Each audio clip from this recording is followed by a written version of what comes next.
जय हिंद दोस्तों, आप सभी को मेरा नमस्कार।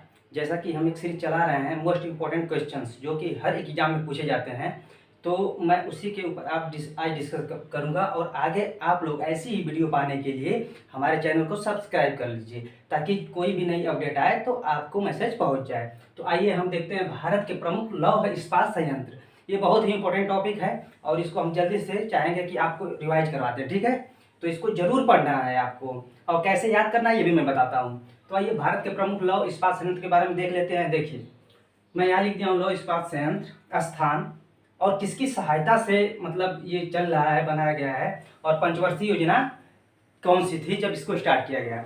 तो देखिए, पहला मैं लिया हूँ दुर्गापुर। दुर्गापुर पश्चिम बंगाल में है, ठीक, और ब्रिटेन की सहायता से इसको बनाया गया, और ये दूसरी पंचवर्षीय योजना में बनाया गया, ठीक। देखिए, अब इसको याद कैसे करना है। दुर्गापुर कहाँ है? पश्चिम बंगाल में। और आप जानते हैं कि जो दुर्गा पूजा है, दुर्गा माँ का पूजा बहुत ज़्यादा धूमधाम से लोग पश्चिम बंगाल में करते हैं, और वहाँ पे मेला लगता है और बहुत बड़ा मेला लगता है। तो इस तरह से आप इसको याद रखेंगे कि दुर्गा माँ के सभी बेटे पश्चिम बंगाल में मेला देखने जाते हैं। देखिए, दुर्गा माँ के सभी बेटे पश्चिम बंगाल में मेला देखने जाते हैं, उनको जो चाहते हैं, बहुत ज़्यादा पसंद करते हैं माता जी को। तो ठीक, तो अब आइए, आपको जैसे ट्रिक बनाना बना लीजिएगा, बाकी मैं अपने बता देता हूँ। तो देखिए, दुर्गा माँ, तो दुर्गा से दुर्गापुर, बेटे से याद रखिएगा ब्रिटेन, बेटे से ब्रिटेन याद रखिएगा, ठीक। दुर्गा माँ के सभी बेटे बंगाल से तो आपको पश्चिम बंगाल याद ही आ जाएगा, ठीक। मेला देखने जाते हैं। देखिए, तीन चीज क्या है, ये आपको लौह संयंत्र का नाम क्या है वो याद रखना है, कहाँ है यह याद रखना है, और किसकी सहायता से इसको बनाया गया याद रखना है। और सबसे इंपॉर्टेंट चीज ये भी है कि जब इसको बनाया गया तो कौन सी पंचवर्षीय योजना थी। तो देखिए, दूसरी पंचवर्षीय योजना थी, और दूसरी पंचवर्षीय योजना बहुत ही इंपॉर्टेंट है क्योंकि जो प्रथम पंचवर्षीय योजना थी वो तो कृषि पर आधारित थी, और दूसरी जो है उद्योग पे ही आधारित थी। तो इसलिए इसको याद रखिएगा, ठीक। अब आइए राउरकेला को देखते हैं। राउरकेला कहाँ है? उड़ीसा में है। राउरकेला कहाँ है? उड़ीसा में। और ये किसकी सहायता से? जर्मनी की सहायता से बनाया गया, ठीक। और ये भी दूसरी पंचवर्षीय योजना में ही शुरू किया गया। तो इसको कैसे याद रखा रहा हूँ, उड़ीसा का केला समुद्र के किनारे जमता है। देखिए, उड़ीसा हो गया का केला से, देखिए यहाँ राउरकेला केला आ रहा है ना, तो यहाँ राउरकेला, तो उड़ीसा का केला समुद्र के किनारे जमता है। अब देखिए, इसमें क्या रखना है, मैं इसको कैसे बनाया हूँ। देखिए, उड़ीसा है, समुद्र के किनारे है, ठीक।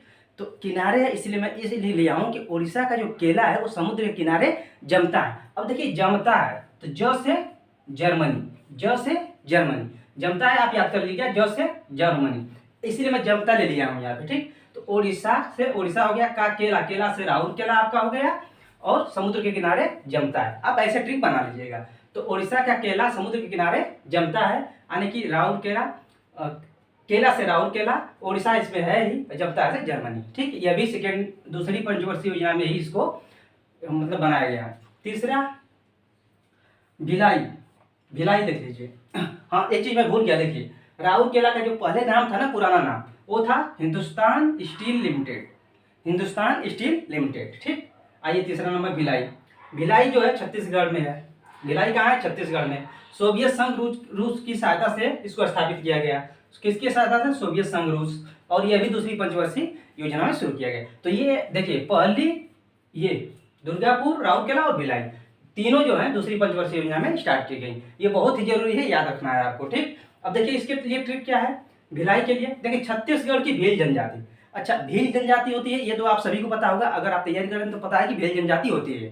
भील जनजाति अनेक स्टेट में पाई जाती है, जैसे मध्य प्रदेश भी हो गया, और आपका छत्तीसगढ़ हो ही गया, महाराष्ट्र हो गया। तो आप ये याद रखिए कि छत्तीसगढ़ में भील जनजाति पाई जाती है। तो देखिए, छत्तीसगढ़ की जो भील जनजाति है, छत्तीसगढ़ की भील जनजाति को राशन नहीं मिला, जो फ्री वाला राशन नहीं मिल रहा है 5 किलो जो मिलता है, तो छत्तीसगढ़ की जो भील जनजाति है उसको फ्री राशन नहीं मिला, और वो रूस गए, सरकार से रूस गए। तो आपको ऐसे याद रख सकते हैं कि छत्तीसगढ़ की भील जनजाति को राशन नहीं मिला, तो ये लोग रूस गए, ठीक। रूस से आप रूस को याद रखिएगा, ठीक है, रूस से आप रूस को याद रखेंगे। अब बोकारो, चौथा नंबर पे आ जाइए, बोकारो कहाँ है? झारखंड में है। बोकारो कहाँ है? झारखंड में है।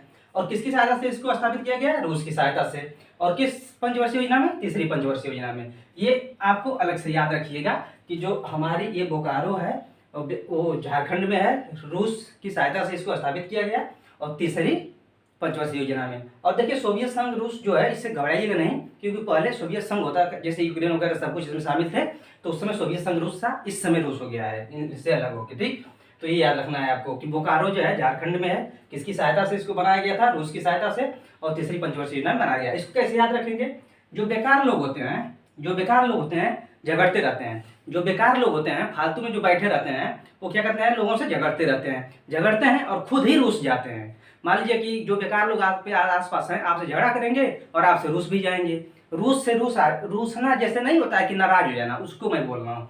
तो रूस का मतलब रूसना, यानी कि नाराज हो जाना। तो आप ये देखिए, रूस जाते हैं। ठीक, देखिए बेकार लोग झगड़ते रहते हैं फिर खुद रूस जाते हैं, यानी कि बेकार लोग झगड़ते रहते हैं फिर खुद रूस जाते हैं। तो बेकार से याद रखेंगे बोकारो, बेकार से याद रखेंगे बोकारो, झगड़ने से झारखंड, और रूस से रूस। ठीक, इतना याद रखना है। अब आइए कुछ और भी है, जैसे ये फर्स्ट, सेकेंड, थर्ड और फोर्थ बहुत इंपॉर्टेंट है, मैक्सिमम इसी को पूछ लेते हैं एग्जामों में, इसलिए आप उनको तो एकदम याद रख कर लीजिएगा, जैसे भी याद करना होगा। और मैंने आपको तरीका बता दिया, और मैं इसीलिए पंचवर्षीय योजना के बारे में बता दिया, यहाँ से भी क्वेश्चन आ जाता है। अब देखिए कुछ इंपॉर्टेंट, जैसे विशाखापट्टनम जो लौह इस्पात कंपनी है, चाहे संयंत्र है, वो कहाँ पे? आंध्र प्रदेश में है, आंध्र प्रदेश में है। और इम्पोर्टेंट क्यों है? क्योंकि यह तटीय क्षेत्र में बनाई गई है। ठीक है ना, यह संयंत्र जो है तटीय क्षेत्र में बनाया गया है। ठीक, अब याद देखिए, ये सालेम, या इसको सलेम भी बोलते हैं जी, आप अपने अकॉर्डिंग सलेम कर लीजिएगा। तो सलेम ये कहाँ पे है? ये तमिलनाडु में है। देखिए यहाँ पे नहीं लिखा हूँ, यह तमिलनाडु में है। ठीक, ये क्या है? तमिलनाडु, इसको लिख लीजिएगा। सलेम जो है कहाँ पे है? तमिलनाडु में है। विजयनगर को देख लीजिए, विजयनगर है आपके कर्नाटक में। विजयनगर कहाँ पे है? कर्नाटक में। विजयनगर लौह इस्पात संयंत्र कहाँ पे है? कर्नाटक में। और एक विश्वेश्वरैया लौह इस्पात संयंत्र कहाँ पे है? आपके भद्रावती, कर्नाटक में। विश्वेश्वरैया लौह इस्पात संयंत्र कहाँ पे है? भद्रावती, कर्नाटक में। तो मोस्ट इंपॉर्टेंट ये चीजें हैं, आप इसको स्किप नहीं करेंगे, आप इसको जरूर पढ़ेंगे। 5 मिनट जो भी वीडियो जितनी की भी बने, आप टाइम निकाल कर देख लीजिएगा। अब कुछ इंपॉर्टेंट चीजें देख लीजिए, यहाँ पे मैं नोट करके लिख दिया हूँ। जैसे भारत का पहला सफल लौह इस्पात कारखाना, देखिए मैं यहाँ पे लिखा हूँ भारत का पहला सफल लौह इस्पात कारखाना। इसके पहले भी एक बार बनाया गया था मगर वो असफल हो गया। मगर ये जो भारत का पहला लौह इस्पात कारखाना भी आएगा तो आप समझिएगा, इसे घुमाइएगा आंसर। ठीक है, तो भारत का पहला सफल लौह इस्पात कारखाना कहाँ? कुल्टी, पश्चिम बंगाल में बनाया गया। अब देखिए स्थापित किया गया था 1874 में, डेट भी याद रख सकते हैं 1874। शुरू में यह जो है बंगाल आयरन वर्क्स के नाम से जाना जाता था। इस शुरू में इसको बंगाल आयरन वर्क्स के नाम से जाना जाता था, मगर बाद में वहाँ की जो स्टेट गवर्नमेंट थी इसका अधिग्रहण कर लिया और उसका नाम रख दिया बराकर आयरन वर्क्स। ठीक, अब देखिए एक और यहाँ से क्वेश्चन, यहाँ ये भी इंपॉर्टेंट आता है कि जो पहला निजी लौह इस्पात कारखाना है वो कब खोला गया? देखिए पहला निजी लौह इस्पात कारखाना कब खोला गया? तो खोला गया कब? 1907 में। और किसने? जमशेद जी टाटा ने इसकी शुरुआत की। और देखिए ये पूछा जाए कहाँ है, तो जमशेदपुर में है। ठीक है, जमशेदपुर आपका कहाँ है? झारखंड में है। जमशेदपुर कहाँ है? झारखंड में। अब देखिए टाटा लौह इस्पात कंपनी बोला जाता है उसको, टिस्को। ठीक है, टाटा लौह इस्पात कंपनी ने इसको स्थापित किया। और यह जो कारखाना है कहाँ पे है? स्वर्णरेखा नदी के किनारे है। देखिए एक क्वेश्चन आपका यहाँ से अभी तक तैयार हो जाएगा, जो स्वर्ण ऐसे लिंक करके पढ़ना चाहिए आपको। स्वर्णरेखा नदी के किनारे मैंने बताया कि क्या है? लौह इस्पात कारखाना जो है ये पहला निजी, इसको खोला गया था जमशेदपुर में। ठीक, अब याद अब ऐसे भी आता है क्वेश्चन कि जो स्वर्ण रेखा नदी है वो कहाँ है? तो आप कैसे करेंगे? आप बोलेंगे कि झारखंड में है। क्या बोलेंगे आप? झारखंड में। अच्छा देखिए इसको यहाँ पे खोलने का बहुत कुछ रीजन था, क्योंकि जो ये झारखंड है आपका और ये जमशेदपुर क्षेत्र है ना, इसके जो ये वाला क्षेत्र है झारखंड वाला, यहाँ पे बहुत प्रचुर मात्रा में जो है कि लौह अयस्क पाया जाता है। ठीक है ना, बहुत प्रचुर मात्रा में यहाँ पे लौह अयस्क पाया जाता है। और इसके आसपास के बहुत क्षेत्रों में देखेंगे कि जितनी कंपनियां हैं करीब करीब खोली गई हैं। तो आप इसको बहुत ही ध्यान से एक बार देख लीजिएगा। मैंने बता दिया कि जो ये 4 हैं ये बहुत ही इंपॉर्टेंट है। ये वाला नोट जो मैंने लिखा हूँ इंपॉर्टेंट है, आप देख लीजिएगा। और आप कोशिश करिए कि ऐसी जो भी वीडियो आती है उनको स्किप ना करिए, उसको जरूर देखिए, क्योंकि ये ऐसे क्वेश्चन है जो आपको कम समय में अच्छा नंबर दे जाएंगे। तो इसको पढ़ लीजिएगा आप और मैं नेक्स्ट वीडियो देखता हूँ, कुछ ऐसी टॉपिक लाऊंगा और वो बहुत ही इंपॉर्टेंट होगा, जो कि आपके एग्जाम के पॉइंट से बहुत ही वेरी वेरी इंपॉर्टेंट होगा। ठीक है, धन्यवाद।